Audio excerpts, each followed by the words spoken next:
6-8.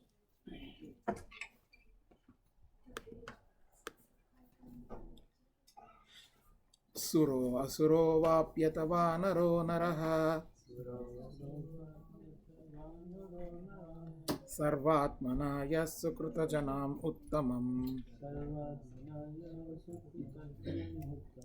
bhajeta ramam manujakritim harim ya uttaran anyat koshalan divam iti.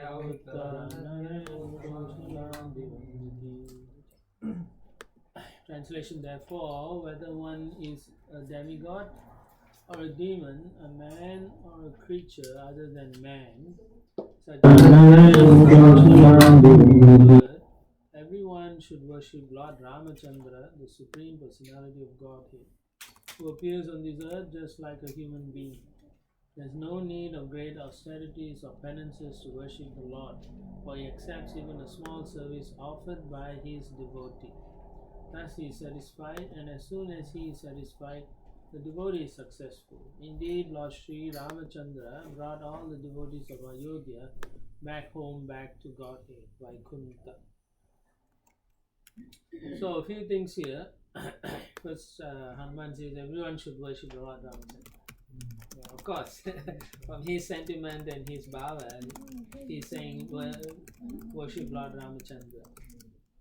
And then the other thing, that it appears like he's giving a blessing. You don't need to do any austerities and penances.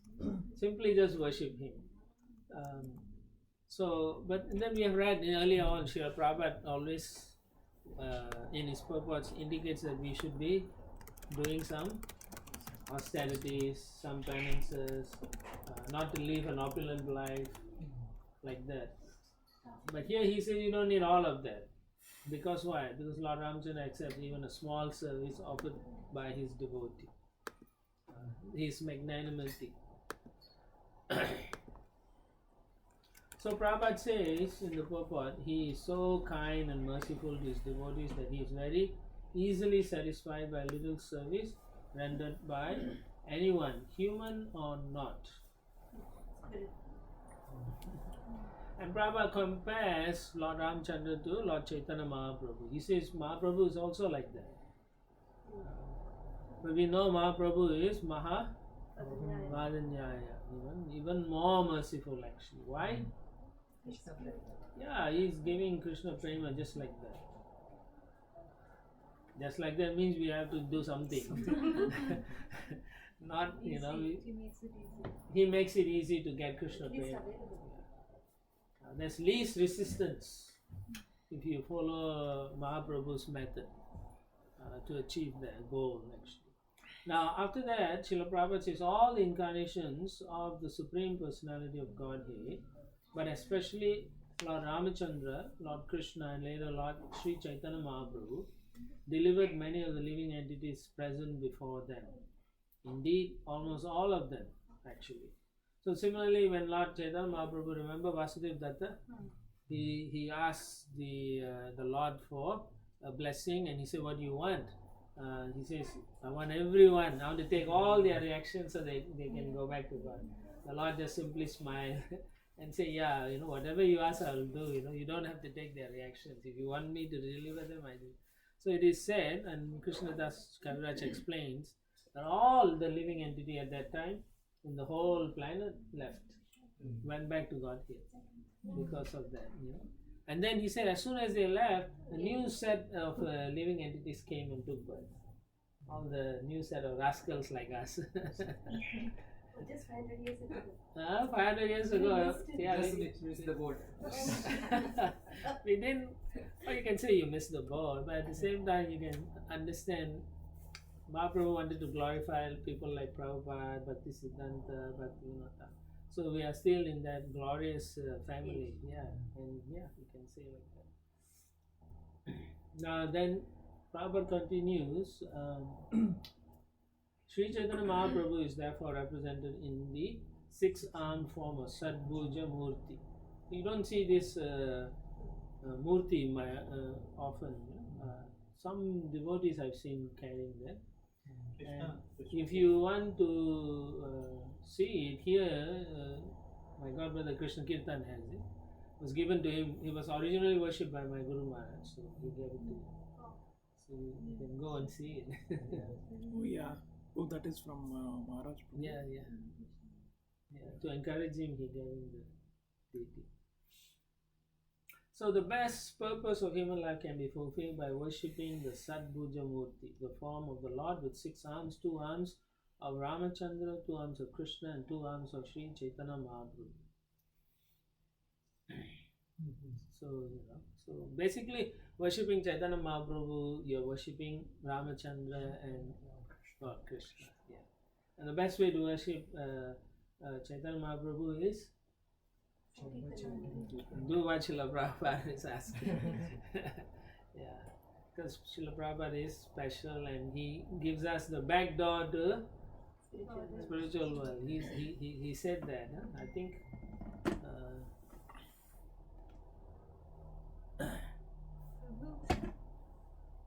there's some.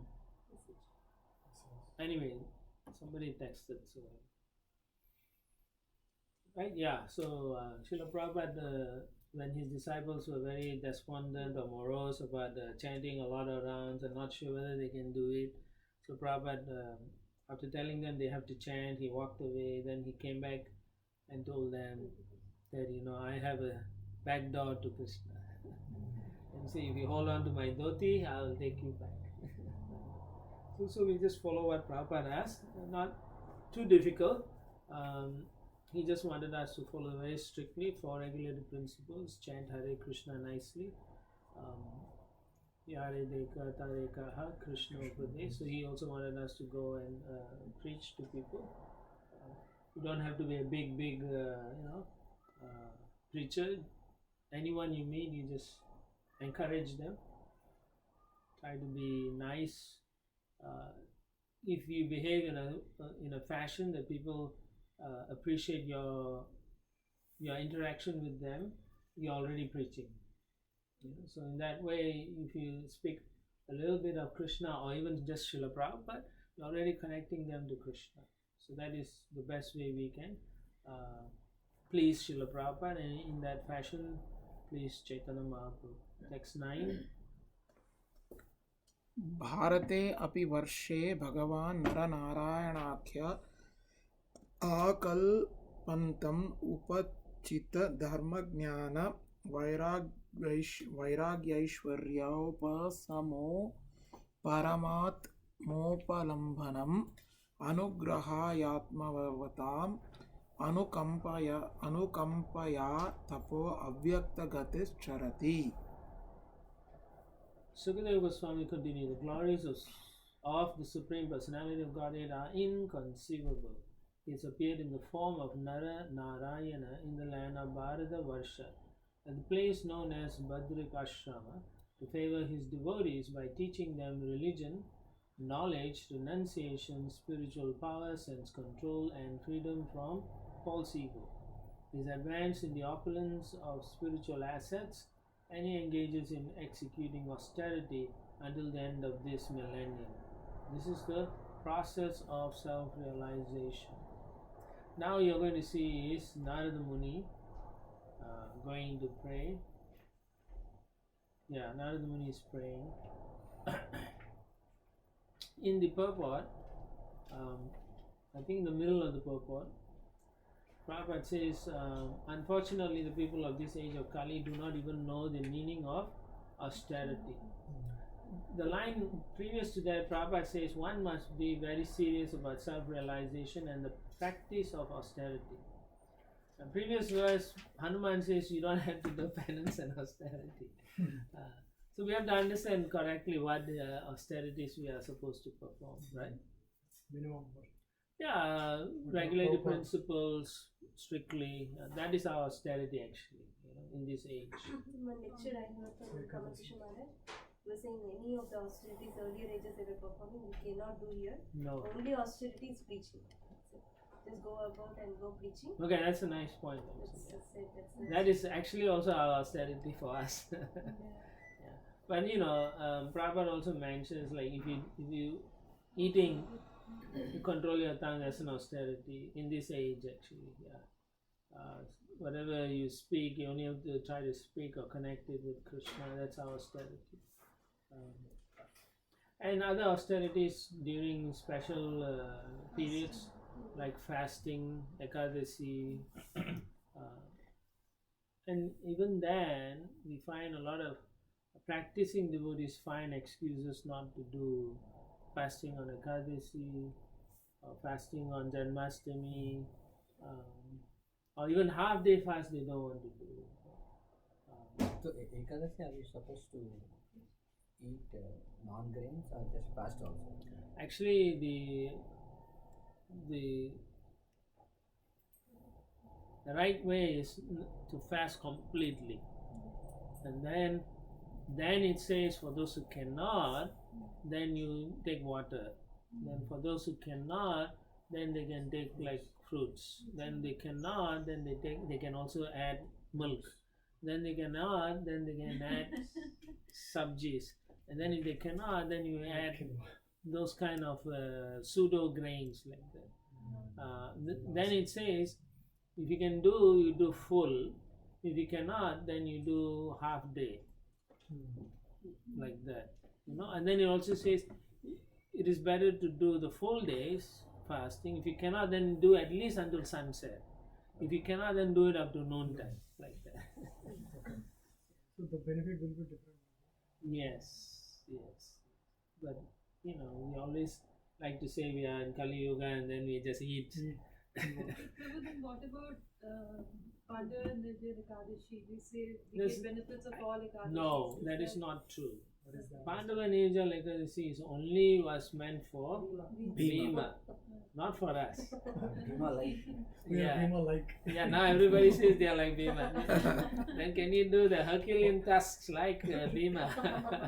We can't.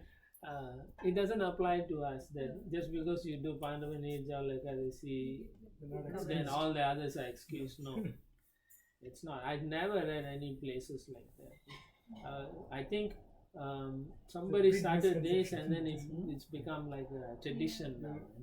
So everybody doesn't do any other, and that one day they will actually do and say that okay. Break the other Ekadashis. No, you get reactions. No, actually that's not true. For many years, when I first joined, I was thinking that's how it was. Yeah. But then later on, some Prabhupada disciples were saying that is not true. Prabhupada never said that. Huh? This area also, they have taken out some environment saying that this is not true according to Shastra. Yeah, it's not according to Shastra. So Pandava Nirjala Ekadasi doesn't mean you do for one day. And it was particularly for Bhima, he was given that. Because he said that he couldn't do it, so he said, "Oh, you just do one time." Because he has a fire that can burn, High flame. Yeah, so he needs to eat. So during Prabhupada time, how was he practicing Ekadasi? Fruits or? I'm not. I know he ate. Prabhupada ate fruits like that. Prasadam also, he took prasadam. Yeah, he did Ekadasi. How do I know it? Yamuna's cookbook, Okay. So in that she says for Ekadasi, Prabhupada took this or she prepared this like that. But this kinva is new thing, right, Prabhu? I don't think kinva like in olden days. Now you cannot even know whether anything is pure or not. Yeah. Right? Even if you say this quinoa is not, you do not know, or sabudana is not, so you don't know how it's all prepared nowadays. Some people say it's grain, some people say it's seeds, so it's not grain, like that. So that is why it says in the Puranas all complete, Yeah. and you are safe. And if you really want to eat, only eat roots and nuts. That's it. And slowly we will add, fruits, juice, this, that. In fact, in ISKCON, they eat more during Ekadasi than on other days. We did a couple of baby showers and More birthday parties varieties. and Ekadasi. Yeah. You can see how many varieties people get. Yeah. They become more innovative, When Because they they're say, fasting. necessity is the mother of invention. Yeah. So when they really want to eat, they come up with all kinds of. Not many active dishes there. First time when not first time, after some time during Ekadasi, I was astonished. One time somebody said, have pizza on Ekadasi. I was like, what? You can't eat. They say, no, it's Ekadasi pizza. So then they were so good that they made it from potato. Yeah. Potato base, and then they put everything same. Cheese, everything. And I was like, wow. So necessity is the mother of invention. So then where's the austerity, right? So that is why Prabhupada says people of this age of Kali do not even know the meaning of austerity. Right? What to speak of preaching and all, right?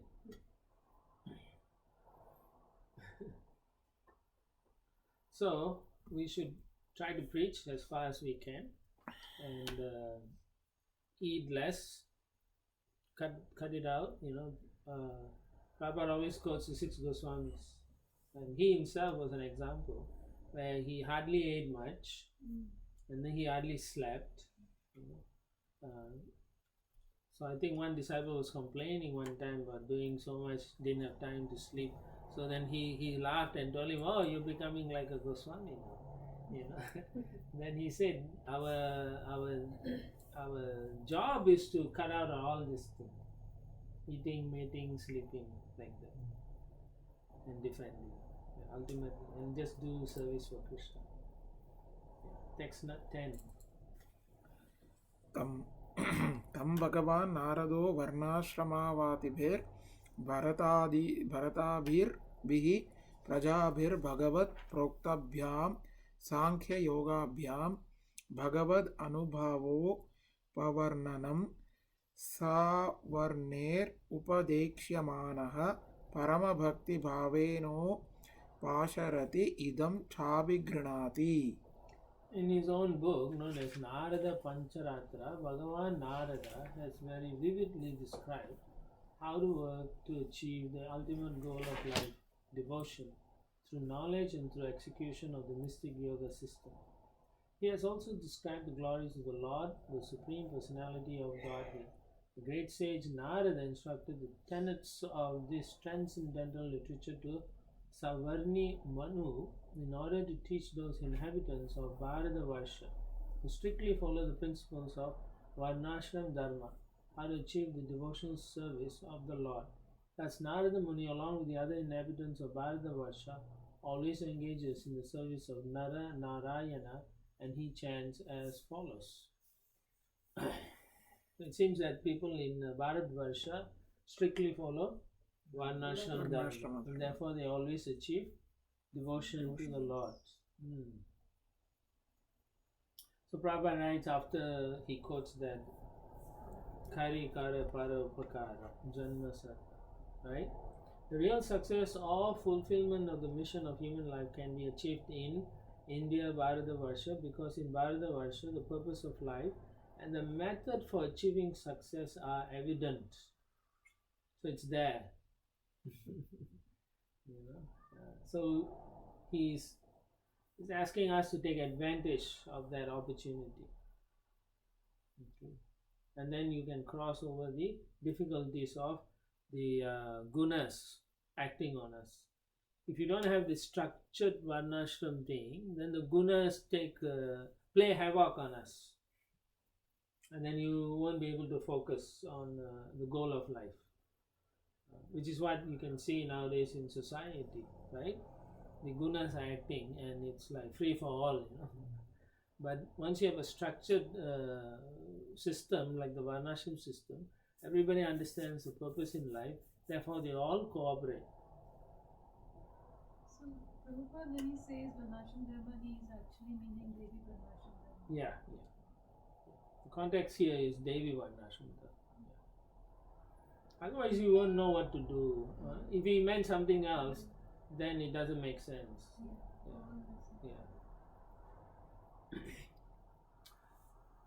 In India, of course, this Varnashram Dharma is lost, and therefore you find pretty much it's upside down. The what non-scheduled caste. They call it scheduled and non-scheduled. So in any case, they say because of that the Shudras are given more opportunities in government, and it just creates chaos. What is chaos means they don't understand how to encourage people to take up Krishna consciousness or devotional life or practices. So Prabhupada's point is he has developed this movement, he says that, has been started not only for the inhabitants of Bharatavarsha, but for all the people of the world, as announced by Sri Chaitanya Mahaprabhu. So in this context he means India, Bharatavarsha. There is still time, and if inhabitants of Bharatavarsha take this movement of Krishna consciousness seriously, the entire world will be saved from gliding down to a hellish condition. So then he also makes a very important point. The Krishna consciousness movement follows the process of Pancharatrika Vidhi and that of Bhagavat Vidhi simultaneously, so that people can take advantage of the movement and make their life successful. Pancharatrika Vidhi refers to deity worship, and Bhagavat Vidhi refers to Srimad Bhagavatam, doing Bhakti Yoga in that sense. Text 11. So this combination is made by Srila Prabhu or our Acharyas. Acharya, like Previous Rupa Goswami and all, they have established this. Particularly Bhakti Siddhanta Saraswati. Okay. He emphasized this, because he gave Brahman initiation and all. It starts from Bhakti Siddhanta Saraswati. Yeah, he followed that. Yeah. But focus is Bhagavad. Focus is Bhagavad Vidhi, but you need Pancharatrika Vidhi to focus. To the mind, control the mind. But our main thing is we do it through Bhakti process. Pancharatrika Vidhi allows, like a bell metal to change to gold.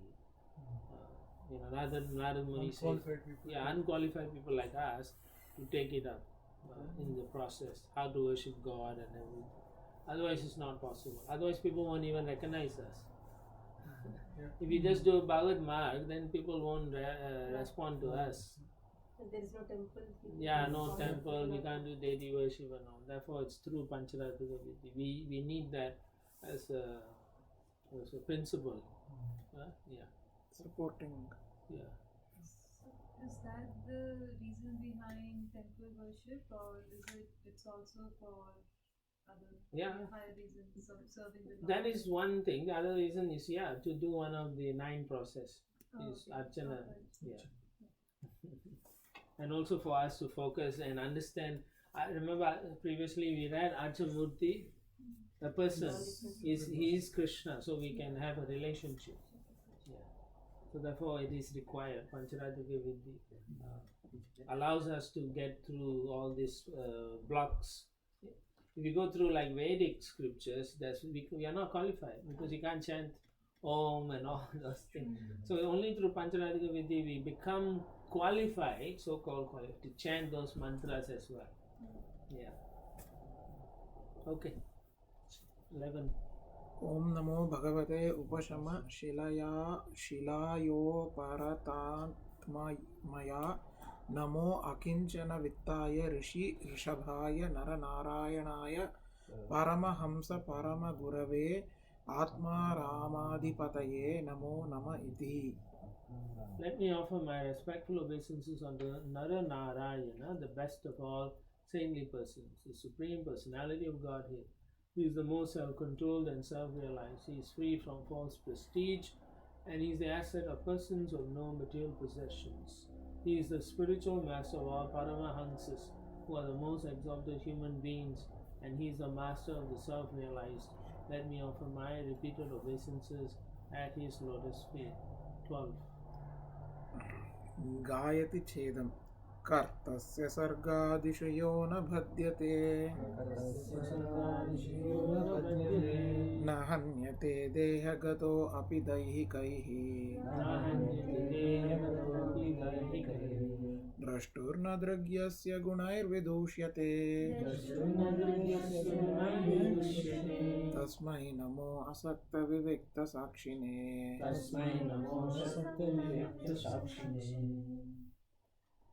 Narada, the most powerful saintly sage, also worships Nara Narayana by chanting the following mantra.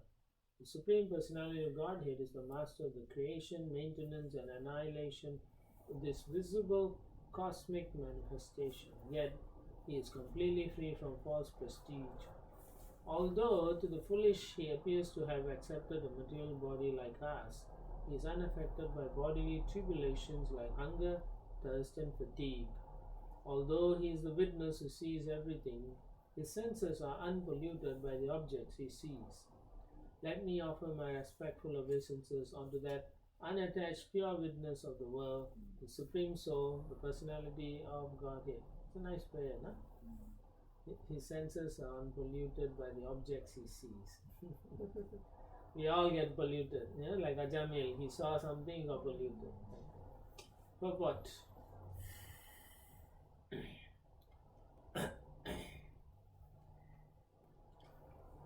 The personality of Godhead, Krishna, is described as Satchit Ananda Vigraha.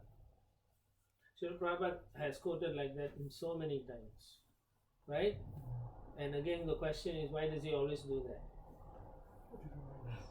To remind us what? He doesn't have material body. Yeah, he is a person. He has a body. He's not. You see, what happens is you go to temple, you see Archa Vigraha, and then you think the Lord is material, stone, like that. You may not say it, but it's subconscious because we have been conditioned for millions of lifetimes. And so therefore, Srila Prabhupada is helping us to appreciate that this Archa Vigraha is also Satchidananda Vigraha. Understand? Until we can understand this, we have to, like Bhakti Siddhanta Saraswati Thakur says, right? Before you go to bed, take a slipper and hit your head. When you wake up, take a broom and hit your head. So one time Indra Maharaj asked one of his disciples who has been doing deity worship or maybe studying something, he asked him what is one of the main principles of deity worship. And he said one of the main principles of deity worship is to understand that deity is a person. So once you know that, then you'll be more personal and be conscious. Yes. Then That's you why can- if you really want to know the deities, how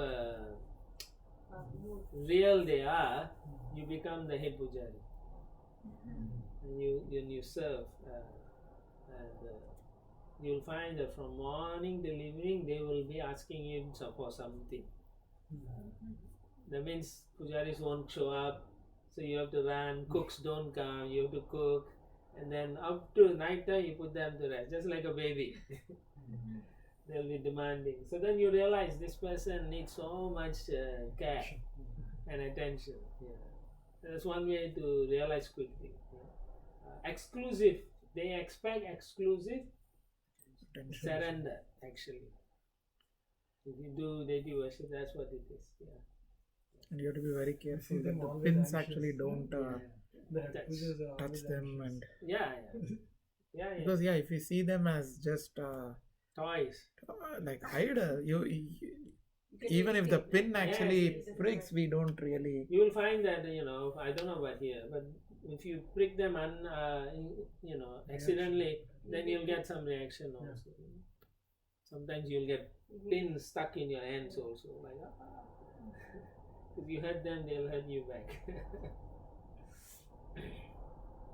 Right?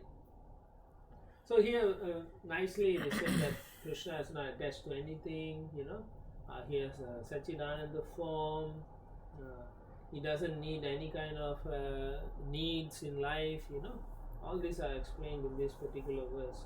So we should understand that this person is beyond what our understanding is. Okay? The Lord is not even attracted to anything except his own expansions or shaktis, like that. But he's never, even then it's like interesting. It's a pastime like that. For us, we see something, we get attracted. We get attracted seeing an animal also, right? You see a deer outside, if it's beautiful, we say, oh, look at that, so beautiful. You see a car, we say it's beautiful, right? You see an iPhone, a new one, you say it's very beautiful. So we don't really know what is beauty actually. We are attracted by so many things. And so Prabhupada says Krishna, however, is transcendental to all these faults. Although he is seer of everything, he is not afflicted with faulty vision. Nadrik yasya gune vidushyate. Although he is the witness and seer, he is aloof from all affection for the activities he sees. That's the other great point that I just mentioned earlier. When Ajamil saw the prostitute and this Shudra was having some, he could not take his mind off. It was a constant disturbance for him. So this is ordinary living entity. He's attracted to the temporary, he's attracted to the inanimate sometimes. But for the Lord, it's just one of the other things. Just like the sun, it's shining everywhere, good and bad, and the sun doesn't get contaminated. In fact, it purifies everything. So the Lord is like that. He can see everything, but he doesn't get affected by that. In a sense, he does get affected in the sense that he is seeing us suffering in this world, and that hurts him. That's why he comes in different avatars to attract us. In that way, he is affected, but otherwise, the material energy cannot affect him. Yeah. Yesterday I was listening to Kamal Krishna Maharaj, he was telling 3 people get worried when we suffered. Spiritual master, Krishna, and you yourself. When we get entangled, the spiritual master cannot see, and Krishna also cannot see, and you yourself will get the reactions and you cannot bear yourself. Nice point. So the Lord is the only witness. Text 13. Idam hi yogeshwara yoga naipunam hiranya garbho bhagavan jagadayat yadanta kale tvayi nirgune mano bhaktya dadito jihita dushkalevaraha. O my Lord, Master of all mystic yoga, this is the explanation of the yogic process spoken of by Lord Brahma, Hiranyagarbha, who is self-realized. At the time of death, all yogis give up the material body with full detachment simply by placing their minds at your lotus feet. That is the perfection of yoga.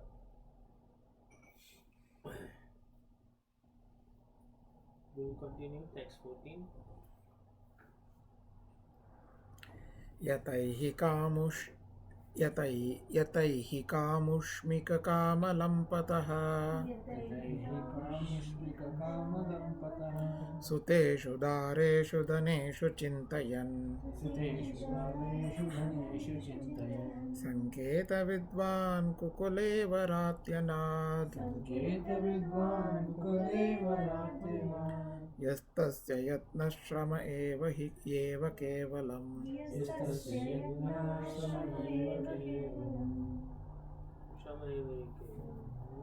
Materialists are generally very attached to their present bodily comforts and to the bodily comforts they expect in the future.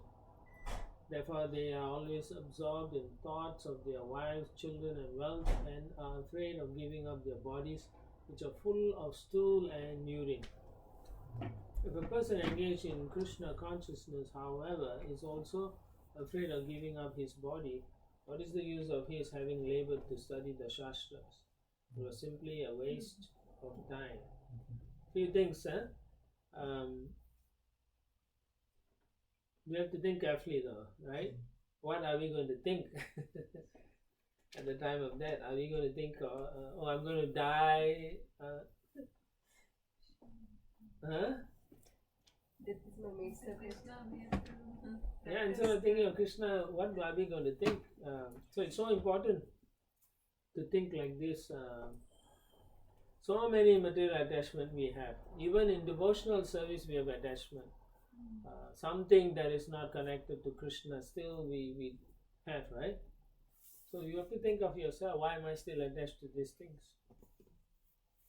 Why is it so important? that I have to be attached to this thing. Some people can be very good devotees, but then they are still attached to something frivolous or foolish, like their jobs. Oh, I like my job so much. And Krishna is so kind, he has given me such a wonderful job. Actually, they are attached to the job. So I have no problems, my boss is good, life is good, I'm chanting my rounds. But where is Krishna? Right? So it's very difficult. So Prabhu, subtle attachments are more stronger than gross. Yeah, subtle attachment is much. Yeah, gross is easier to get rid of. Subtle ones are very hard because it's in the mind. The mind will trick you every now and then. If it's like ironed in, like sometimes your screen get burnt characters, no? You can't get rid of it. You have to change the whole screen layer inside. So it's like that. Subtle desires are like that. They get burnt in. It's very hard to get rid of it. Prabhupada writes in the purport, it's nice to read. If despite practicing bhakti yoga and studying all the Vedic literature, it's about like top 4 or 5 lines from the top. One is afraid, that means after studying all the Vedic literature, one is afraid of giving up his bad body, which is the cause of all his suffering. What is the use of his attempts to advance in spiritual life? So it is important to ask again ourselves, again and again you have to ask, what is my austerities in studying the scriptures, in performing service? Why is it not allowing me to be free of this bodily concept of life? So Prabhupada is making us want to think carefully also. What is it that we are missing? What is it that is making us miss it? To want to give up at the end of our lives. Yeah, we have duties to do, but why is it that we are so afraid to give up the bad body? Earlier on, remember in the translation, he says this body is what? Stool and so that conception, if you think of the body as stool and you don't want it, So he wants us to think very deeply, because it is not easy to give up this body and all the extensions of that body. It's not easy to give up. So Prabhupada said the secret of success in practicing yoga is to become free from bodily attachments. So he's giving us one of his gold, diamond gems. One secret is try to get out of bodily attachments. How do you do that? Chant, everybody will say chant. Contemplating and thinking about it. Think about it, then how? You have to act on it, no? Practical application. Right. Actually, you should. Kapila Dev says you have to transfer that attachment to sadhus. Transfer the attachment to sadhus, that's one thing. To service also. So you must be. Some service, you don't see that service is getting up for Mangala Arati. That will give you so much strength. It will strengthen your mind. Mangala Arati is meant to do that. So once you get up and you strengthen your mind, you can do so many things. That's what it is, practicing yoga. You get up in the morning every day of your life, Mangala Arati, then it becomes yoga. That is yoga. Madhava had the realization, like after we had kids, like the few years when we went to Mangala Arati, that gave the strength to handle after they came. Otherwise, we would have gone. Yeah, not easy raising children. Yeah, so when you get up, it'll give you a strength. Not only that, it makes you wise. Like you said, your husband had realization. So it'll give you a realization that this life is not really worth the efforts to make it nice. We try to make it nice. We are not supposed to make the life here nice. This place is Dukalayam Ashashvatam, so you cannot make it nice. That's it. You just have to accept the situation. Then you will realize that I don't like this place anymore. I should. I understand now what Prabhupada is saying. I understand what Krishna wants from me. And that realization should sink in. Then he also quotes Narottam Das Thakur, Deha Smriti Nahi Yara, Sansara Bandhana Kahantara. One whose practice has freed him from the anxieties of bodily needs is no longer in conditional life. Right? That means he's no more, he's in actually a liberated state. The material modes doesn't affect him or his body anymore. And whatever actions he does is for the pleasure of Krishna. Therefore, such a person is freed from conditional bondage.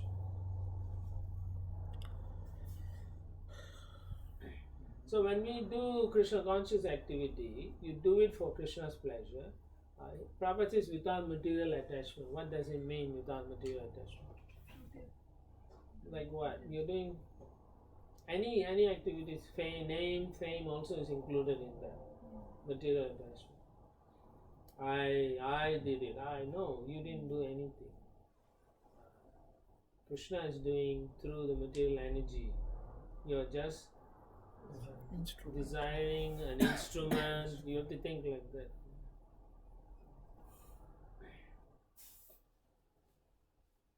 Just like when you go on Harinam, when you go on book distribution, rather than thinking I am giving the book, I am doing, like you should think Krishna is sending this person. How am I going to interact with this person on behalf of Krishna? So different from thinking, oh, I did this, oh, I talked to this guy, and then I think he's interested in Krishna consciousness. Yeah. Not think of the results, like how much did I collect? Yeah. Book distribution. How much money, how many books went out. No doubt the effect may be there, but that's not our purification. We're supposed to be detached from results. Prabhu, but the contradiction is like Acharya set goals, right? Like Prabhupada, for example, book distribution. He set goals and he said next year you increase next. So it's transcendentally fruitive. Yeah, but it's Do for Krishna's pleasure. Like yeah, do more it. service You for can Krishna. do more for Krishna, increase the number for Krishna. If you think like that, it's fine. But we are not at that level to. Yes, Prabhupada said he wants the number, so you got to fulfill his desire. Yeah, on behalf of him. On behalf of him, not like I will do better than them. yeah. See, mostly what happens is at the end of the day you think, I did it, man. I'm so good, I must be empowered. Then you're going to read Krishna, Shakti, Vinay. You're laughing, that's how most people think. It's subtle, it's very subtle. They secretly think they are empowered. These subtle things are so difficult because mind always justifies. Yes. Like for example, when you wake up late. Yes. Yesterday I 5 slept more late. minutes. Immediately justification comes. And Yeah. That is why the material energy created the snooze button. So that you can continue to say, no, I need 5 more minutes, 5 more minutes. After 10 times it's 1 hour already. So where do we draw line? Like even some attachments like money or You see, if you sometimes cannot, we feel I understand what for you say. security or there will be 100 suggestions keep coming. I understand that. That is why, remember, the day before yesterday we were saying, you will, if you are very sincere, Harishya tad dhanam shanai. He will intervene on your behalf. You don't want that. That will happen anyway. If we don't. Yeah, if you're a very sincere person, but then you find all these problems. No, I still have to do for my wife, my family, my boss, this, my dog, my cat, like that. So Krishna says, my devotee is foolish. He's struggling. He's such a nice person. I want him back. Okay, time to intervene. Then Tato jana, he comes in and then swajana dukkha dukkita. He makes them leave you. All. So everything he'll take away slowly. But then even to accept that, you have to be situated at that level. No, he'll make you understand at that time. Because otherwise, they, like, if somebody they will like, become against. the True, law. but you think the Lord doesn't know what he's doing. If you are sincere, he knows.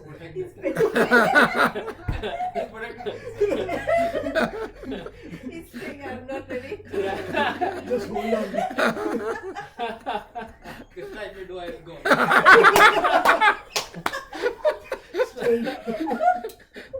Be careful. Be careful, Krishna.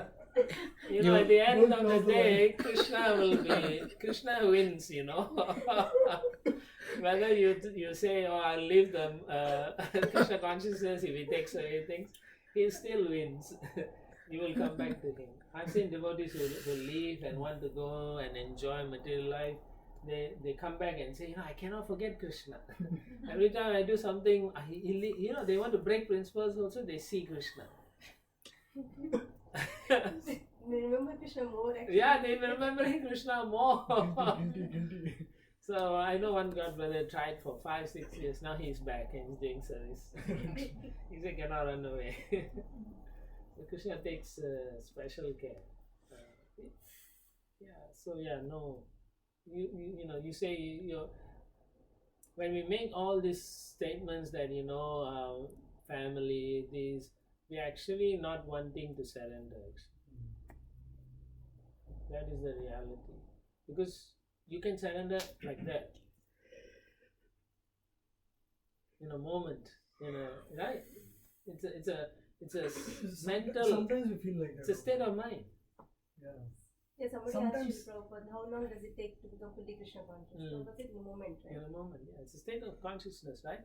Immediately, for example, instead of thinking, I have to do this, you can think, Krishna will help me do all these things.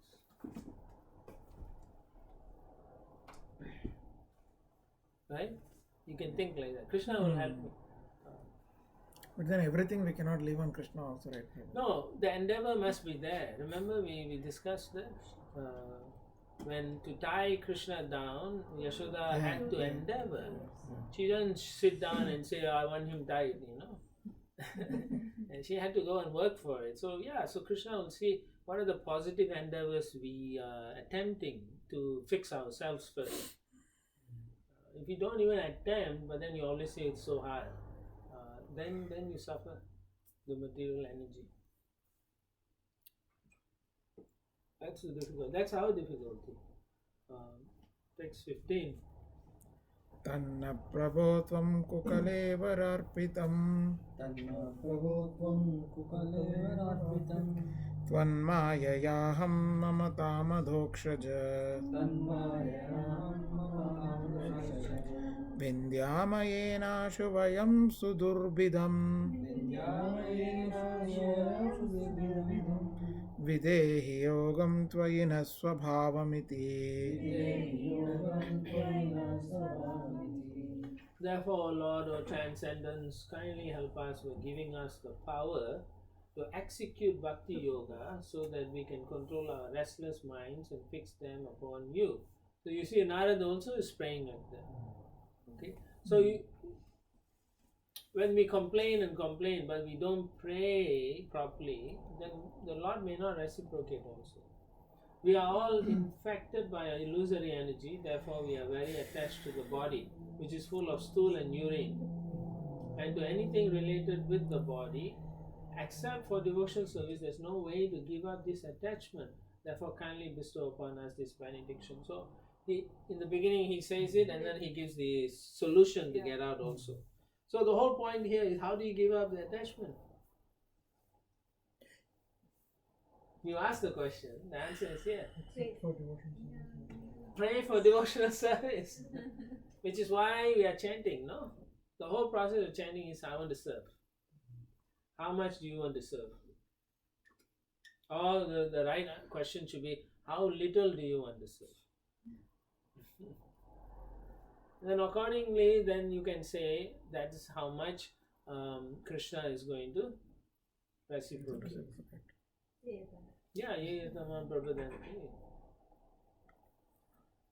as you surrender, I reciprocate. For every one step you take, Prabhupada said Krishna takes 10 steps. Now maybe 100 steps because we are so fallen. He has to become more merciful.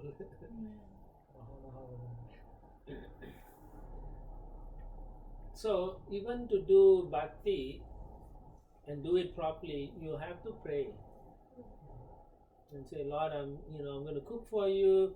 Help me cook with devotion for you. Don't let my mind wander. Don't let me think nonsense things. Let me cook nicely for you. Particularly when you all do books, your mind will fight with you, right? I don't know. I've been out. I know how much it fights. Say, why you are here? You don't need to do. Let someone else do. Go back. I was doing book distribution. So then you realize after a while, the mind is the one who's causing the problem. It's a fruitive mentality. Yes. I want results. Yes, and that's the other one. After that, But ego, book distribution, mainly ego is the main thing. Like, it cuts your ego. Yeah. But when you actually try to do, okay, you will get questions like, did you come, like, in the US, why are you doing all these things? Yeah. Only my mom knows what I'm doing Yeah, on the street. if our parents come to know that I'm in the street selling books. That means you attach to your parents so Your much. past Yeah, you can think like that. Why am I doing this? But that's a good thing to think. Then you will answer yourself with your Krishna conscious answer. Because Srila Prabhupada wants us to do for the benefit of human society. Chaitanya Mahaprabhu wants us to do. So Krishna himself is asking, so what does my mother and parents have to do with this? So you can answer like that to your mind and you tell, shut up, okay? You don't talk like that to me. I am superior to you, right? The soul is superior to the mind. So you have to. So the only way you can get strength to control the mind, you need good intelligence. The intelligence is only purified through reading Prabhupada's books, Shastra. Then you can tell your mind, shut up. This is what Mahaprabhu said in this verse, or this is what Krishna said in Bhagavatam. So why are you giving me all these reasons? So that's how you defeat your mind. And in general, it is better to be with somebody else when you do service. And that way you can protect each other and don't allow the mind to defeat you. So therefore, when you all do book distribution, go in pairs. Even when you travel to like India or what, you go in pairs. Unless you're a very strong person, then you can travel alone. Because mind doesn't wander then. No. You are in association, so you're talking so many things. Yes. The mind won't wander then. Yes, that's right. The mind cannot trick you. Right? So that's and that's Narad Muni's point. We are attached to the body. This body is useless because it's temporary, full of stool and urine, and anything connected means family members, like that is saying. So devotional service must be done, Susukam Kartubhavya. So that point must be understood nicely. 16. From now on, it's all about the region of Bharatvarsha and the glories of Bharatvarsha. Okay.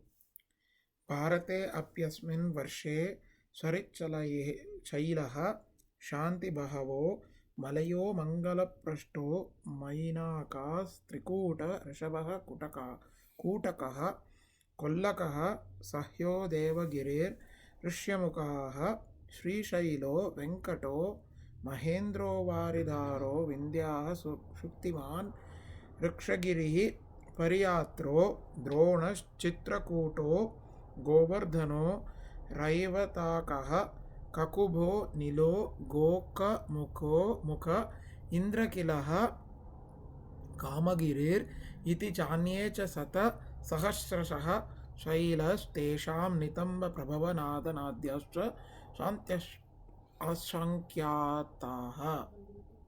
All names of mountains and rivers. In the tract of land known as Bharatavarsha, as Ilavrata Varsha, there are many mountains and rivers.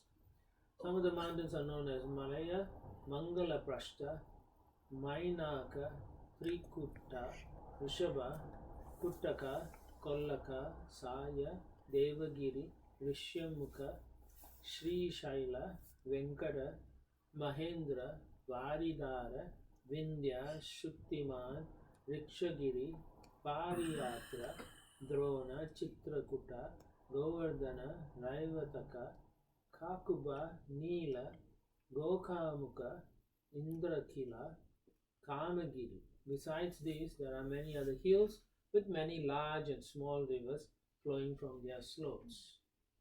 17 and 18.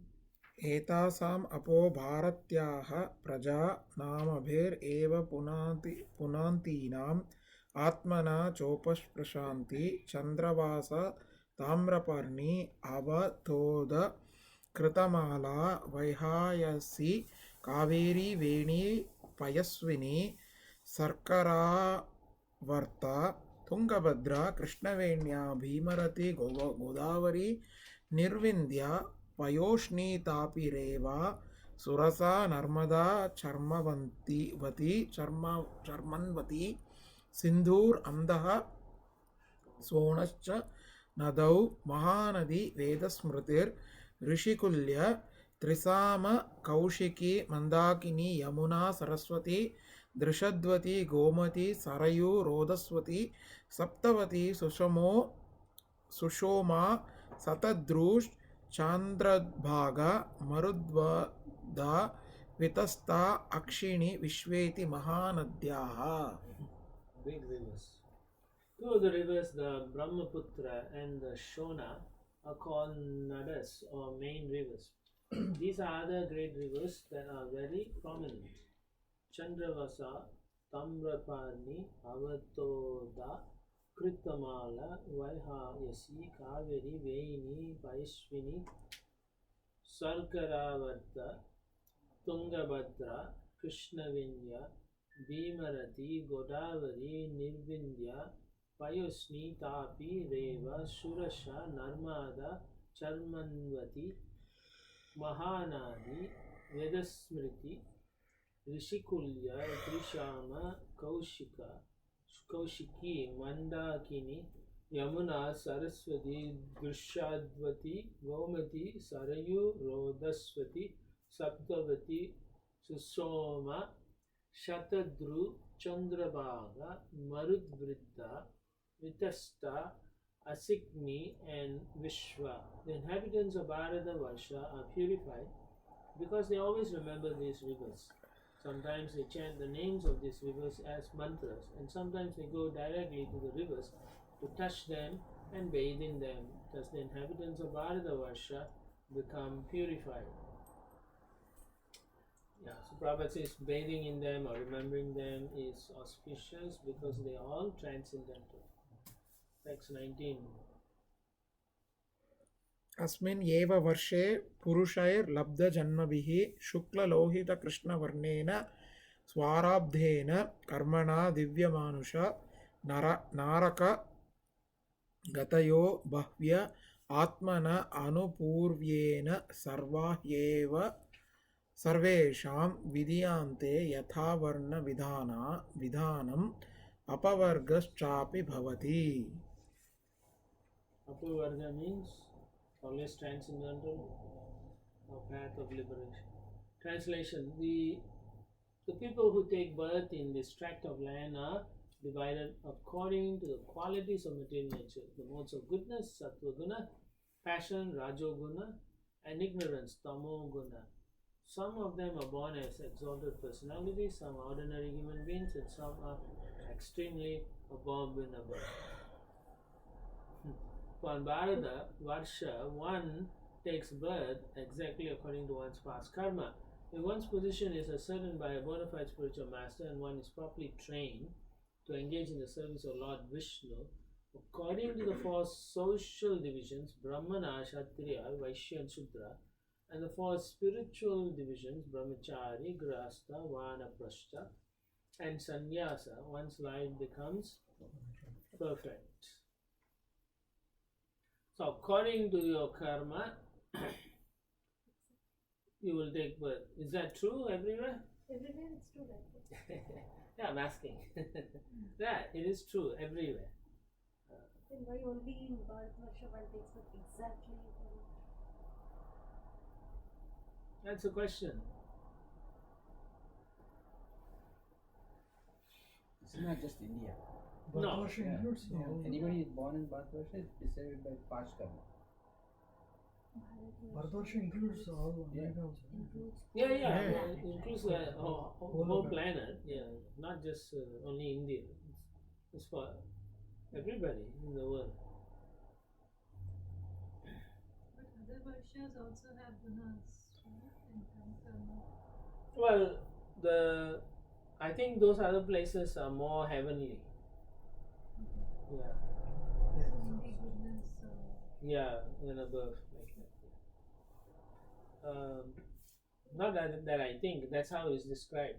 All the other Varshas were dictated by demigods and so on, whereas only in this Varsha we find all the in this description the human beings take birth, and they take birth according to the three qualities. Like we said that the yugas also are applicable to. Yeah, applicable only in Bharatvarsha region. Yeah. Now in the top of the last paragraph, Srila Prabhupada quotes from the Chaitanya Charitamrita: the Supreme Personality of Godhead, Lord Vishnu, is worshipped by a proper execution of prescribed duties in the system of Varna and Ashram. There is no other way to satisfy the Lord. And in the land of Bharatvarsha, the institution of Varnashram Dharma may be easily adopted. Any other place it doesn't work or cannot be implemented. But Bharatvarsha means people who follow Vedic culture, they can follow. So now Bharatvarsha only refers to India. India because they're supposed to be following some Vedic culture.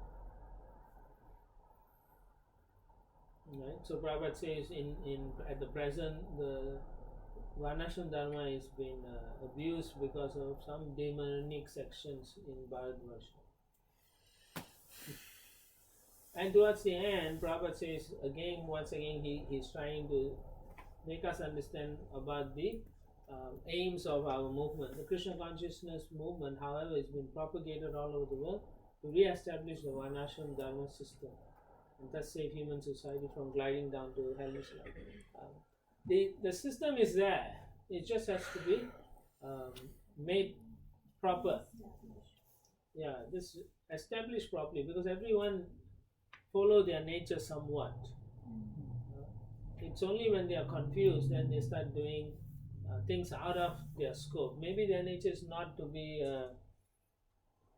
a soldier, but then because the father is a soldier, the mother is a soldier, brothers are soldier, everybody is soldier. So they like a peer pressure, then they also go to schools, military schools, but they don't want to be soldier. So it's like force, a lot of people like that.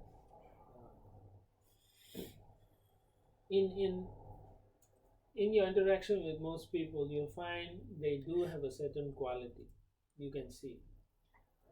Particularly in Kali Yuga, because everyone has to live for a subsistence, they are working for somebody, and therefore they are all Shudras. But on top of that, you can see they have some other qualities also. They may have some Brahminical qualities, they may have some administrative qualities, and then it is there. Or they may have cheating propensity, like Vaishyas. And then they only want to do labor. Some people just like to do gardening a lot. Whole weekend they just sit in the garden and do gardening. Or some people like to do woodworking, make things. So those are like Shudra kind of works. But it's nothing wrong with those things. Varnashram system doesn't condemn one ashram with another ashram. Only when you become demoniac you condemn. I'm superior, you are inferior. It's not like that. Even if you are Brahmana, you have a role to play. If you don't execute your role, then you are not a Brahmana. A Kshatriya also, you are supposed to protect. If you don't protect, then you are another fool, right? So all those must be taken seriously. Then you understand, because people nowadays don't know that they should act according to their nature, and there's no one to guide. They are just doing what they naturally they'll do what they like, but it is not properly segregated. And nowadays society is such that they're becoming like, we cannot segregate anybody. Everyone can do anything they want, but that doesn't make sense. You cannot put a monkey on a throne and or a dog on a throne and then give it a crown and say it's a king or emperor. As soon as you throw a bone, it'll jump down from the throne. So the nature is very strong there. Similarly, when Arjuna's strong nature is Kshatriya. So when he wanted to be like a Brahmana and take sannyas, Krishna said, you can't do that. You will, even if you beg in the forest with the other Brahmanas, you will end up beating them if you end up fighting. Right? He'll see injustice and he'll want to establish, right? You'll find even among ourselves, right? When you do something and somebody did something wrong to you, you want justice, right? So immediately you want the justice. Tomorrow, yesterday I want the justice. Krishna has the justice. But similarly, when you act untowards to other people, then you never think the justice should be immediate. So all this can only be established if people are trained to take up the roles. Then one person can administer justice, one person can administer a workforce, one person can do this work like that, and then everyone can be helping each other for the aim of life. So are these varnas applicable to women also, because protected? Yeah. Protected. So women as protected. Yes. It is. Some women are very fiery, like Draupadi was considered a Kshatriyani. So the varna ashram is there. What is that? King Yayati, right? If you remember the pastime, I don't know if you all remember. When he was coming into the forest, Devayani and who was the other? I forgot her name. One was a Brahmin lady, the other one was a Kshatriya, and then she pushed a friend, and then exactly. So when they heard someone was coming, so they rushed and put on the clothes. So then the Kshatriya girl took the Brahmin girl's clothing, so the Brahmin girl got angry with her. And then that's what happened. And then the other girl got she said you cannot wear I think it's the other way around. So she said you can't wear her clothing, Kshatriya's clothing, and pushed her, and I'm a princess like that, and she pushed her in the thing and took her clothes away. And so the Brahmin girl was in the well, and then the king comes. Sharmishta. Sharmishta. So then she gets saved, and then because she was naked, because they were wedding, so she said, for you to touch me, then you have to be my husband. So he agreed. And then when the Kshatriya girl found out, she got angry, she got disturbed. So she went and told her father this is the incident, and her father said, you shouldn't have done that. And the father, because the father of the Sharmishta is Sukracharya, he is my guru, he's going to come and chastise me. So you find that the whole thing, the pastime is like, the girl finally, forces the other girl to become her servant. Yes. The Kshatriya. Kshatriya becomes a servant of the Brahmin girl when she marries the Yayati. But because then the girl also wants to have child, so she approaches Yayati, which the Sukracharya told Yayati never to talk to this girl or anything or give her a child. But she meets him in such a way that he, as a Kshatriya, their role is to fulfill. So because he's a Kshatriya, when she asked, he said, okay, I'll give you a child. So that puts him into another big headache. So you can see, according to the nature, how they act. The Kshatriya girl got angry, she pushed. The Brahmin girl, she couldn't retaliate, so she went and complained to her father. And as a king, he wants to be honorable, chivalrous. These qualities are only in Kshatriyas. Yeah. So those qualities are in almost every one of us to some degree, and it comes up if it's trained properly. Right? So you could have more Kshatriya quality, or you could have more Brahminical quality, or some of us may have more Shudra quality. So it's better for us to work. Based on that, we will progress spiritually. But Prabhupada often says women come in Shudra class. Prabhupada doesn't say that. Bhagavatam Krishna says that. So many times. Bhagavatam says that. No, the Krishna wife says either- takes on the whatever the husband is, qualities. So if you marry a Brahmin, then you serve him nicely, then you get that benefit. If you marry a Kshatriya, you serve him nicely. But even having said that, there is qualities to say you are a Kshatriya, and you are, even for a woman you can say. Yeah. When he says Shudras and woman class, those are people who are not in the Varna. Yeah. They are below those others who are not following Devi Varna. Yeah, one time newspaper reporter, I think, challenged Prabhupada, like you always say women are less intelligent. Yeah. Then Prabhupada confirmed that. Yeah. But when all the women disciples got disappointed, later Prabhupada said to them that, but devotee women are most intelligent. Yes. Yeah. Devotee women have 32 ounce brains. I don't know all this brain measurement. I think it's a waste of time when we say whether women more intelligent, less. Prabhupada was saying like that. Prabhupada can say, he's Acharya. And I remember also in a community, Prabhupada said all and he starts laughing when they all get confused and angry. But he can say, but as far as I'm concerned, I haven't come across a good answer here. Sometimes you think it's a good answer, but then someone else will come with a different. It's like Munis exercising their mental intellectuals. So you cannot really say why. When the time is right, we will know why. Like I said, mostly when it says lesser Shudras, all those are women who are not practicing or under the Varnashram system. That's how I understood it. I may be wrong. Yeah. Alright, 20. यो असौ Bhagwati सर्वभूतात्मन्यनात्म्ये अनिरुक्ते अनिलयेन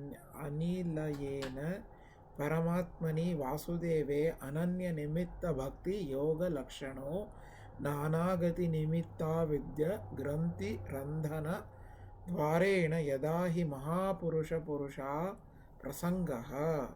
After many births, when the results of one's pious activities mature, one gets an opportunity to associate with pure devotees. Then one is able to cut the knot of bondage to ignorance which bound him because of varied fruitive activities. As a result of associating with devotees, one gradually renders service to Lord Vasudeva, who is transcendental, free from attachment to the material world, beyond the mind and words and independent of everything else. That Bhakti Yoga, devotional service to Lord Vasudeva, is the real path of liberation. So, I've said that many times. Many births when the results of one's pious activities mature. One gets enough. This pious activities means serving some devotee. Okay? Not just you do some pious activity and you get that. It is Agyata Sukriti kind of thing. I mean, some devotees say carry a box, just because you carry a box in one lifetime doesn't mean you go back to Godhead next life. No.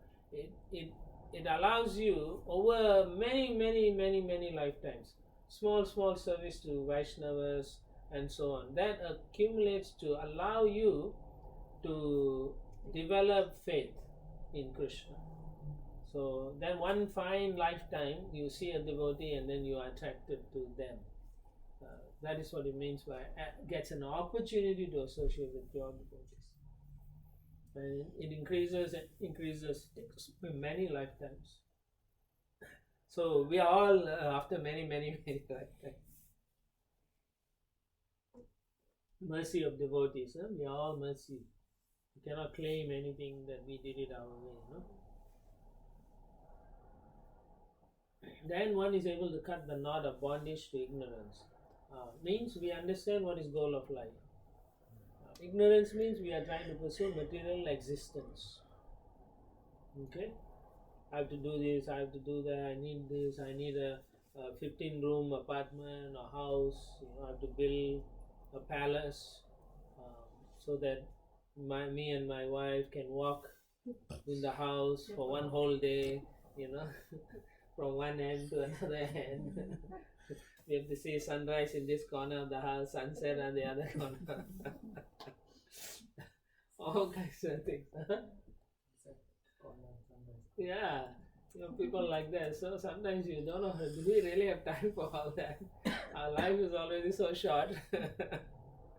I still remember one of my godbrothers, they bought a house, then they had a big gathering after a few months, 6 months. So then the wife was laughing and she was saying, we never go upstairs. Then we asked why, because we only two of us, and there's a master bedroom here, we don't need to go upstairs.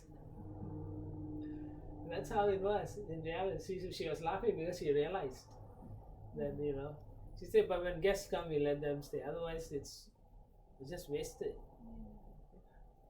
So we do that, in ignorance we do that. And then when realization is there, then it's too late to fix those kind of things. The product of associating with devotees is serving Krishna. So, in a sense, most of you find that you are doing some service, right? We don't do 24/7, but we do some service. So that means it is correct. The statements are factual. Gradually render service, but to come to pure devotional service, it's another hurdle, and that requires another set of purification. And interestingly, it's the same thing, associating with devotees.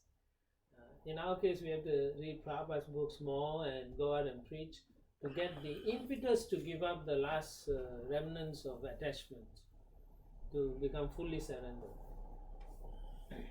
So then finally, mind, body, words, everything is used in the service of Krishna. And then we go back to Godhead. Otherwise, we see everything as, some level of spiritualism we may have, right? Transcendental. Oh yeah, everything, Krishna is everywhere, we are all parts and parcel of Krishna. That's actually only, like a Brahman realization. Or we say, no, we have to serve everybody, but only that's all, I'll serve that much. I understand he's Krishna devotee like that, because I know he's part and parcel like that. Kind of like Paramatma realization. Go out in the morning, throw rice in the ground. I offered already, I'm giving it to the living entities, like that. That kind of level of. But to really appreciate Krishna and so on, we have to follow Srila Prabhupada's style of preaching. Right? So that is the important thing. Text 21. एतदेव हि देव गायन्ति अहो अमीशां किमकारि शोभनम् प्रसन्न येषां स्विदुत स्वयं हरिः यैर्जन्म लब्धं नृषु भारताजिरे Mukund सेवोपैकं स्पृहाहिनः. Since the human form of life is a sublime position for spiritual realization, all the demigods in heaven speak in this way. How wonderful it is for these human beings who have been born in the land of Bharatavarsha. They must have executed pious acts of austerity in the past, or the Supreme Personality of Godhead Himself must have been pleased with them. Otherwise, how could they engage in devotional service in so many ways? We demigods can only aspire to achieve human births in Bharatavarsha to execute devotional service but these human beings are already engaged there. So this, you've heard of this statement, demigods also want to take birth. This is where it is. So you can see our birth from their point of view is more glorious. So they are feeling that their birth is not glorious at all. They're thinking why we took birth as demigods. It's, you can't appreciate what you have until you lose it. So we don't want to lose it. Prabhupada gives a very nice understanding further. In the last paragraph, there are many facilities in India, Bharatavarsha, for executing devotional service. So this Bharatavarsha refers to... Now he's talking about India. Yeah. In Bharatavarsha, all the acharyas contributed their experience, and Sri Chaitanya Mahaprabhu personally appeared to teach the people of Bharatavarsha how to progress in spiritual life and be fixed in devotion service to the Lord. Prabhupada, it's not wrong to use the word Bharatavarsha because it still refers to India. Yeah. I missed the point. Why do demigods think we have a... Because they are like Sakama devotees. in heavenly planets, there's so much enjoyment. Even though Krishna as Supreme Lord, you will maybe do some puja in the morning or have some function like that. But otherwise, they are all out enjoying often. There's no impetus. Yeah, the impetus to enjoy there is more easy than to. There's no impetus for them to do seva. But then here, the impetus to seva is more, but we don't want to do it. We are looking for sense gratification. There, the impetus to do sense gratification is more. It's readily available. It's from morning till evening, 24/7. That sounds ironical because someone who's in mode of goodness gets elevated. So mode of goodness means you should be given better opportunity to become self-realized or do devotional service. Not necessarily. I mean, that is our way of calculating. Good means get everything the best. But here, goodness means it is also another problem actually. You can say trap also. Goodness means you execute all the rules of the Vedas properly and you get positive things, piety. So therefore the prize is enjoy in heaven. It's like a reward. And then if you do bad, then it's a punishment. You understand? But in this Madhya Loka, particularly Bharatavarsha, the ability to actually supersede both is also given. Because everything is like almost like equal in one sense, So when you understand this is the best, you have a choice to take it up and practice it seriously. Whereas in either place, one place you go, you have to suffer in hell. You got no choice, you're forced to suffer. And similarly, actually, you're forced to enjoy in the heavenly planets. There's so much. We also normally say like South Indians are in mode of goodness, so they take Not up necessarily. devotional service very easily. It used to be. It used to be. Yeah. Not nowadays. They maybe because when the non-Aryans came to conquer India, most of the culture is preserved in the south. Yeah. So therefore, over the years, the preservation was good, but then the message got lost. Okay, so if you go South India, you try to preach. Mostly people are impersonalists. If not impersonalists, they are all worshipping demigods and film stars. Yeah. It's true. I'm not. Oh, Andhra also. Andhra so many. Andhra is big actually. Chiranjeevi and. But no temples. These guys are always trying to protect their. Prabhu, I am not even from Tamil Nadu actually. Kerala? I am nowhere actually. I don't have any. I am like South, three, four. South means South, don't worry. Anything about Chennai is south. Below Chennai. Bombay is south. Bangalore. Bombay. Bombay is south. Yeah. So Prabhupada also So, tells us, from all points of view, Bharatvarsha is a special land where one can very easily understand the process of devotional service and adopt it to make his life successful. Yeah, you were saying.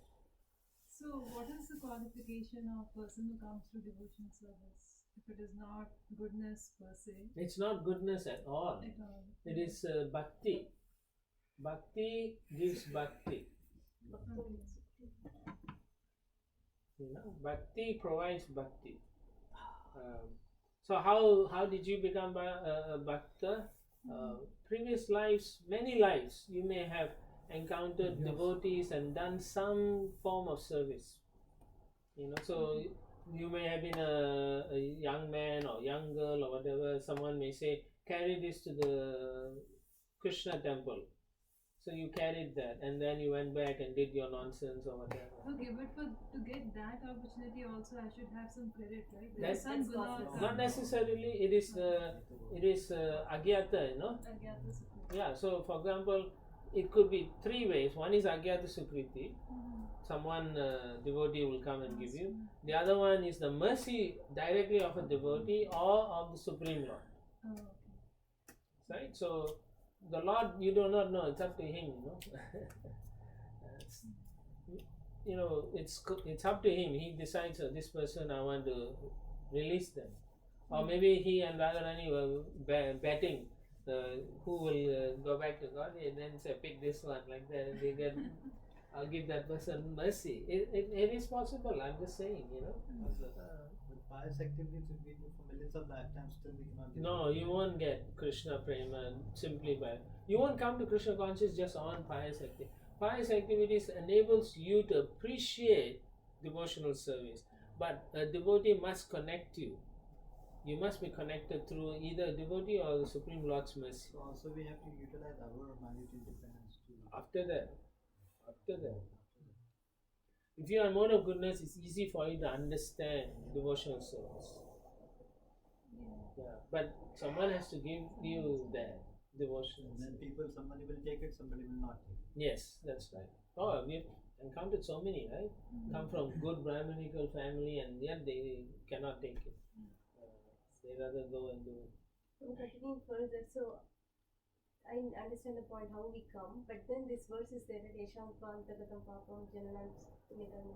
Only when 99% of sins are clear, that's when somebody can take up devotional service with determination.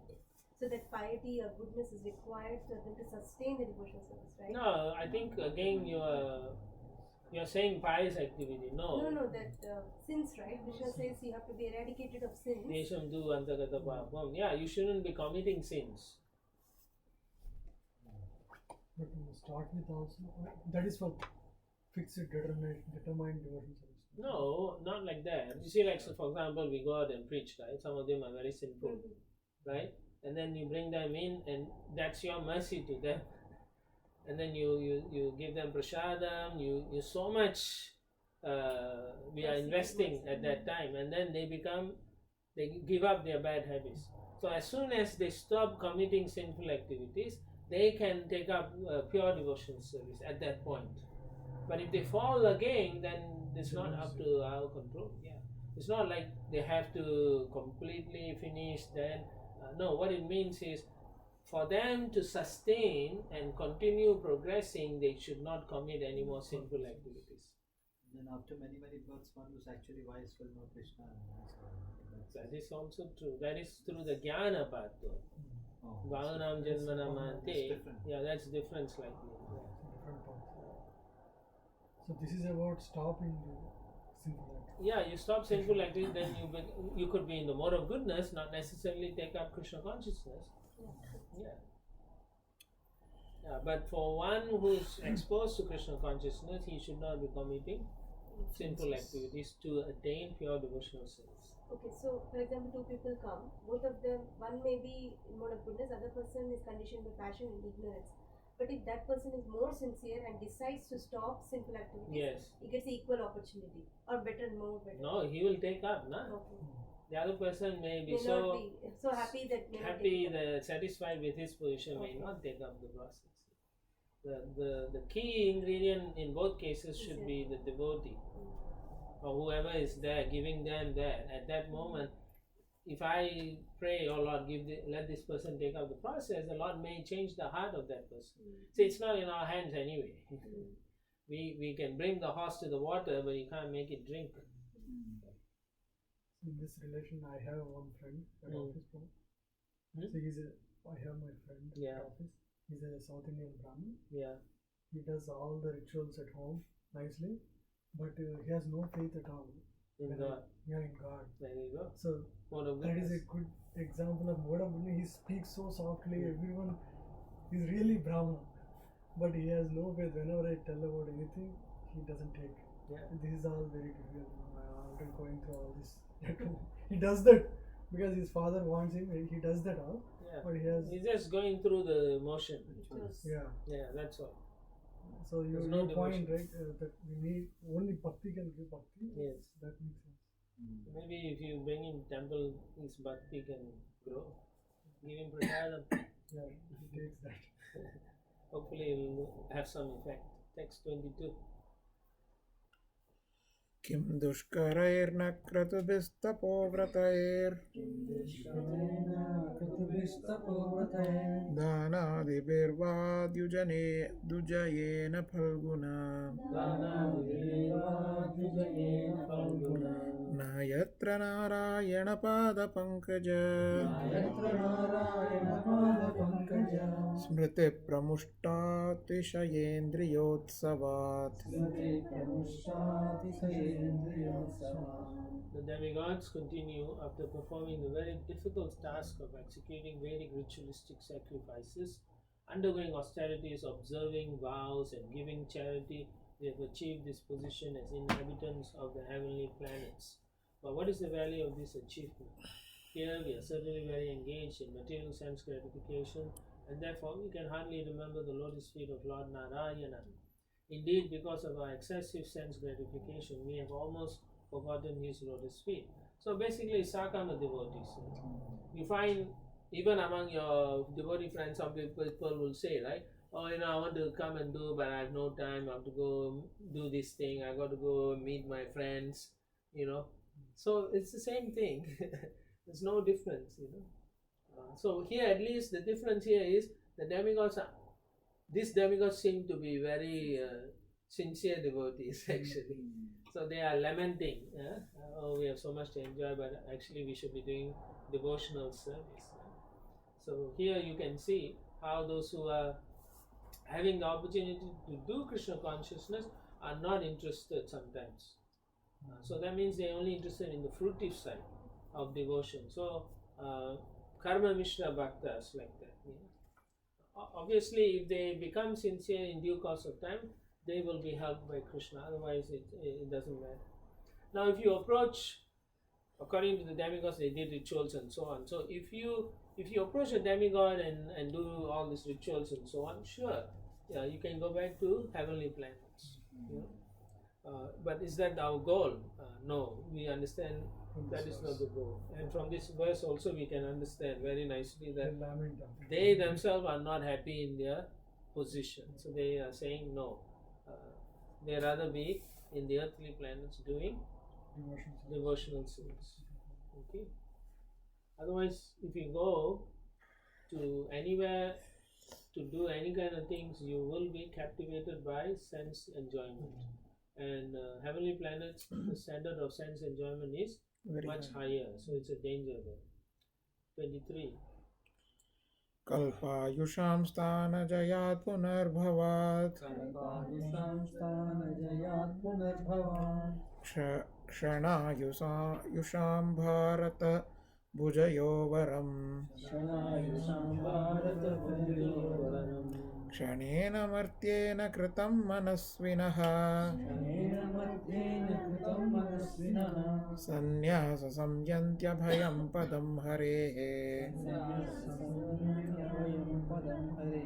The short life in the land of Bharatavarsha is preferable to a life achieved in Brahmaloka for millions and billions of years, because even if one is elevated to Brahmaloka, he must return to repeated birth and death.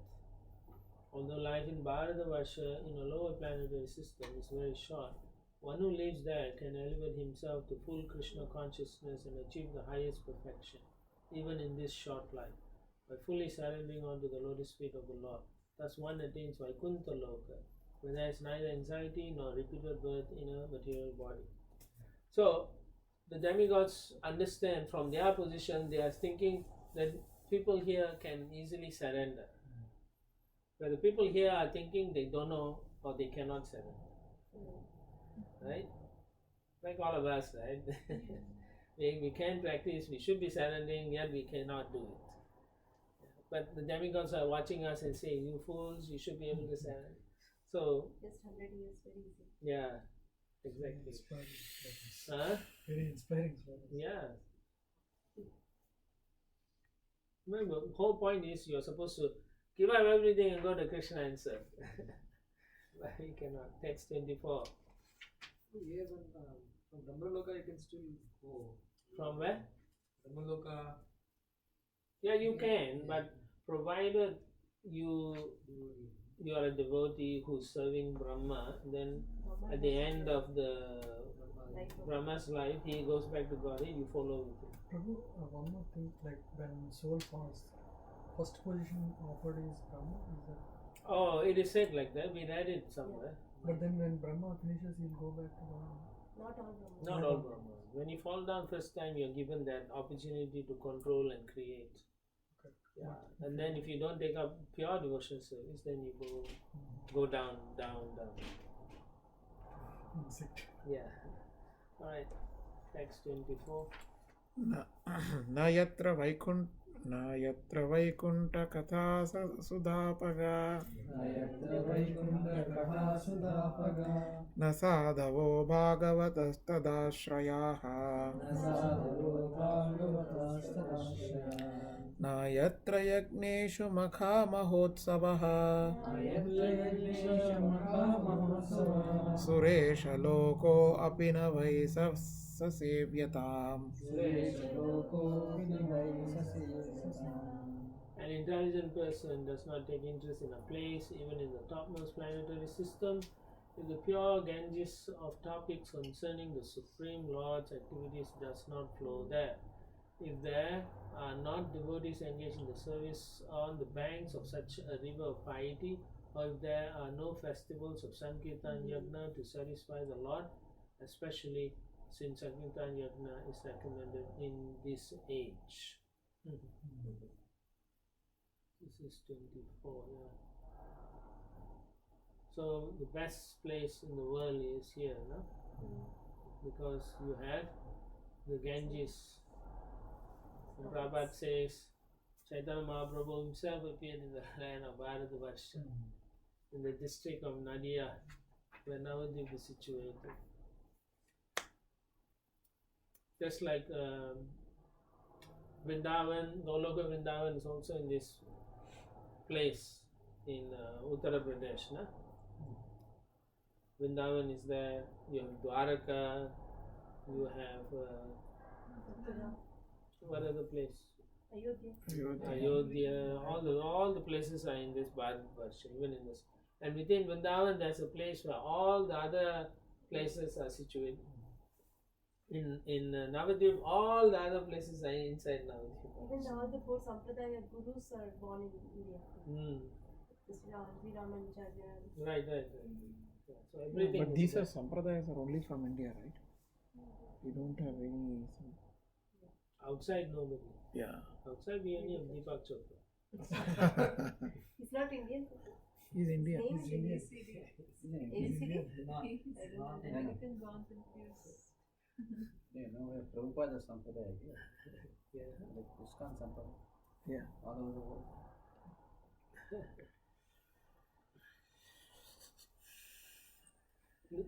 Towards the end of that, Prabhupada says, Krishnadas Kaviraj, the author of Sri Chaitanya Charitamrita, according to him, if one compares Sankirtan Yajna to other Yajnas, he is a Pashandi, an infidel, and is liable to be punished by Yamaraj. There are many Mayavadis who think that the performance of Sankirtan Yajna is a pious activity, similar to the performance of Ashwamedha Yajna and other such pious functions. But this is a nama aparat. Chanting of the holy names of Narayana and chanting of the other names are never equal, despite what Mayavadis think. So very important. So now he says holy name Narayana instead of Krishna or Radha. Yeah, doesn't matter. Same. The in one, I think in one of the Puranas it says a 16 syllable mantra, and then it says it's Maha Mantra. But in any case,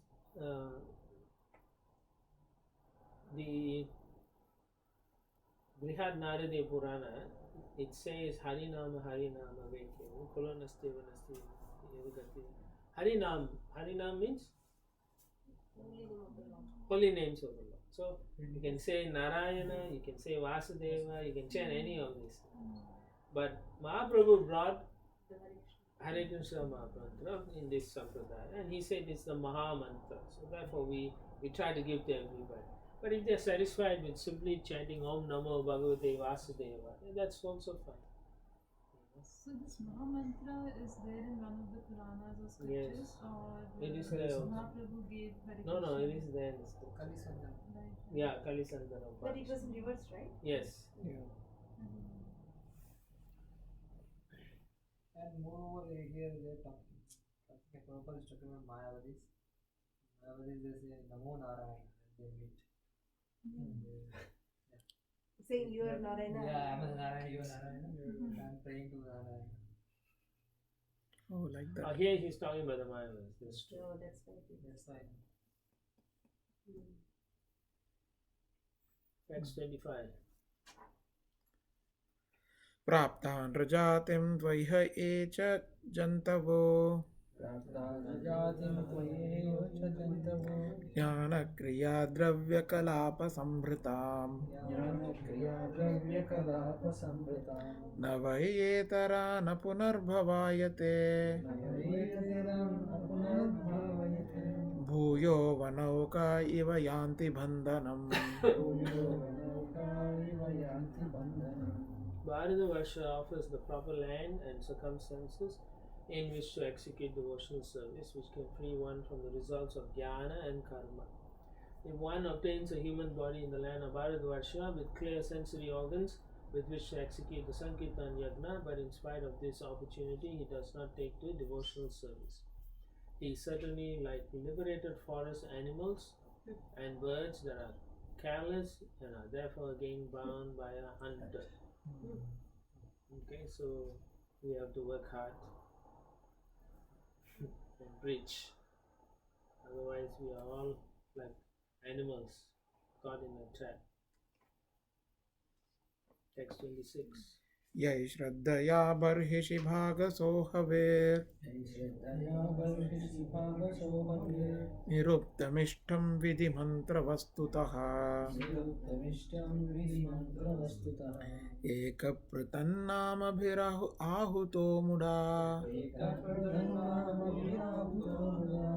गृह्णाति पूर्णस्वयमाशिषां प्रभुः. In India, Bharatavarsha, there are many worshippers of the demigods, the various officials appointed by the Supreme Lord, such as Indra, Chandra, and Surya, all of whom are worshipped differently. The worshippers offer the demigods their oblations, considering the demigods part and parcel of the whole, the Supreme Lord. Therefore, the Supreme Personality of Godhead accepts these offerings and gradually raises the worshippers to the real standard of devotional service by fulfilling their desires and aspirations. Because the Lord is complete, He offers the worshippers the benedictions they desire, even if they worship only part of His transcendental body. This is like demigod worship, no? But the real truth is, Krishna, if you read the Bhagavad Gita, is that he doesn't want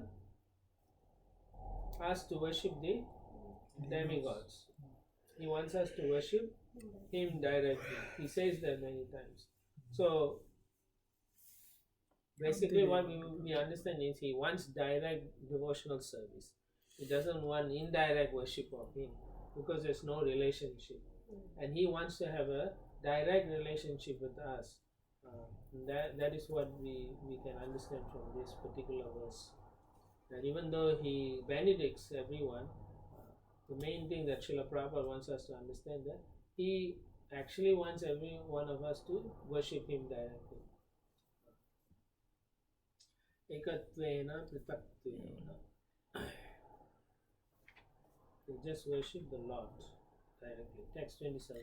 Satyam dishathyartitamartito nranam Satyam dushatharthitamardhito nranam naivarthado yat punarartita yataha naivartado yat punararthita yataha swayam vidatte bhajatamachintatam swayam vidhatte bhajatam anichitam ichchapidanam nijapada-pallavam.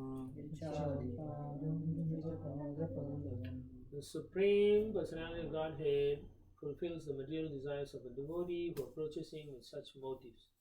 But he does not bestow benedictions upon the devotee that will cause him to demand more benedictions again. However, the Lord willingly gives the devotee shelter at his own lotus feet, even though such a person does not aspire for it. And that shelter satisfies all his desires. That is the Supreme Personality's special mercy. Okay, this is a special mercy. Even if he is not wanting it, the Lord will somehow give it. That is special mercy. He's so merciful, Prabhupada says, in the middle of the second paragraph. The Krishna is so merciful that he turns a Sakama Bhakta into a Akama Bhakta. It's mercy. Yeah, it's His mercy. Because he sees the guy is just simply going to waste. How do you know that? Example is Dhruva Maharaj. So Prabhupada quotes Dhruva Maharaj's case.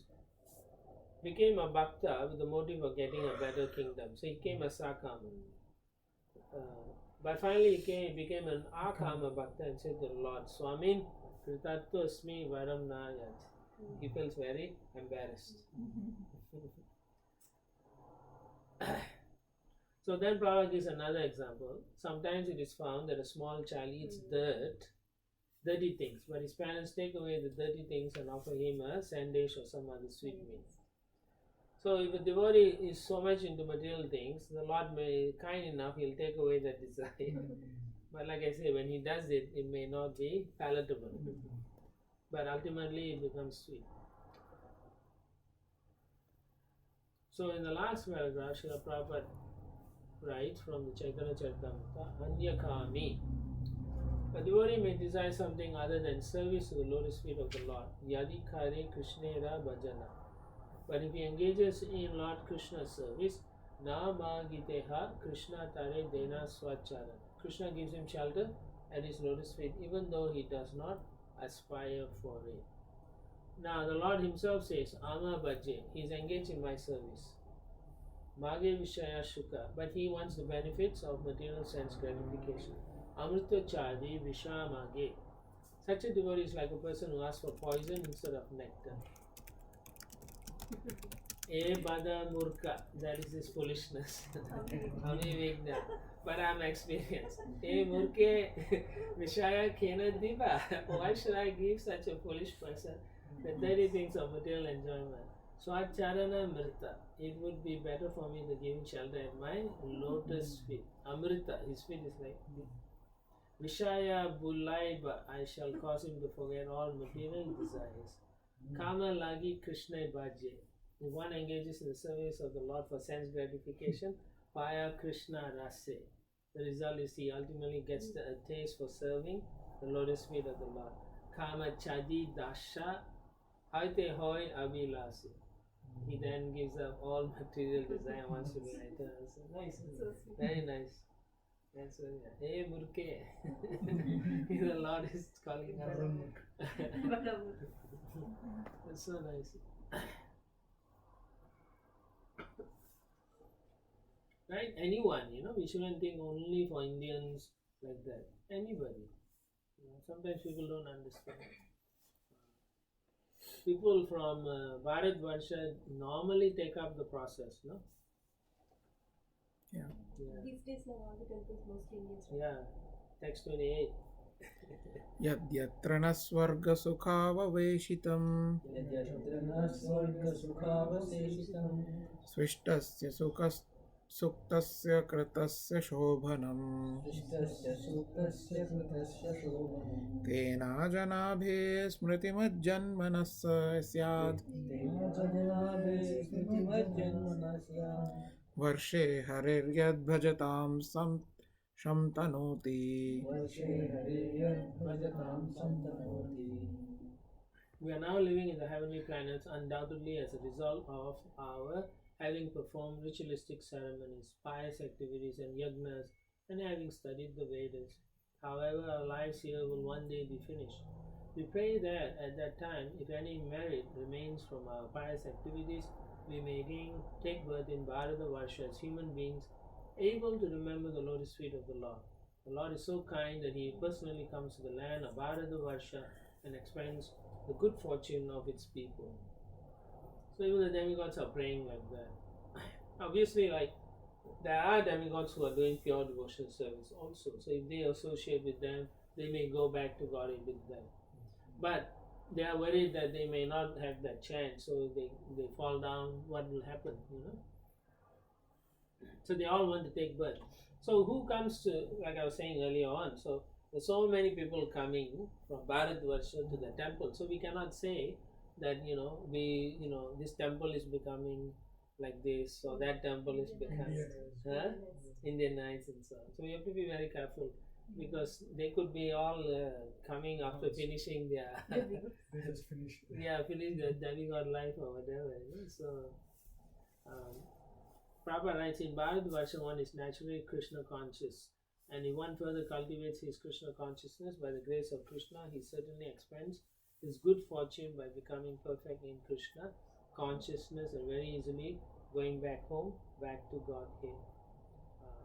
So you shouldn't have any negativity towards others actually, or towards even people from Bharatvarsha. Okay.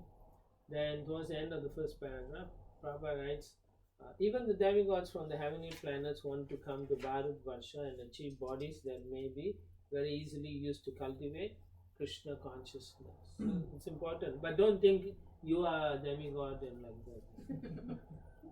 Yeah, that will cause problem also. So you can think other people is, but you yourself should think I'm not. Like last paragraph, last 3-4 lines. If everybody starts thinking others are demigods, That's then, better. Yeah. Then you'll have a real Krishna consciousness. Yeah. So Prabhupada talks again about the movement. The Krishna consciousness movement is therefore spreading this facility to human society by opening many centers all over the world, so that people may associate with the pure devotees of the Krishna consciousness movement, understand the science of Krishna consciousness, and ultimately go back home, back to God. Last few lines, 29-30. Shri Shuka Uvacha Jambudvipasya cha Rajan Upadvipan Astau Haika Upadishanti Sagaratmajair Ashvanveshana Imam Mahim Parito Nikanabdhir Upakalpitan Tad Yatha Swarna Prashtas Chandra Shuklo Avartano Ramanako Mandara Harinaha Panchajanyaha Simhalo Lanketi. Sri Shukadeva Goswami said, my dear king, in the opinion of some learned scholars, 8 smaller islands surround Jambudvipa. When the sons of Maharaj Sagara were searching all over the world for their lost horse, they dug up the earth, and in this way 8 adjoining islands came into existence. The names of these islands are Swarna Prashta, Chandra Shukla, Avatana, Ramanaka, Mandara Harina, Panchajanya, Sinhala and Lanka. So we are in Ramanaka Varsha, Prabhu. Is it right? Yeah, because when we do the Gayatri and everything, we say Ramanaka Varsha. Oh, okay. Aindra but these are Aindra around Kande. Jambudvipa, right? For the islands. We are in Jambudvipa. But Varsha, again for subdivision. yeah, This continent is Ramanaka. Ramanaka Varsha. So the continent Don't is worry about it. You're just here serving Krishna. That's it. Don't worry too much. So in the first paragraph, or the last paragraph, there's only one paragraph.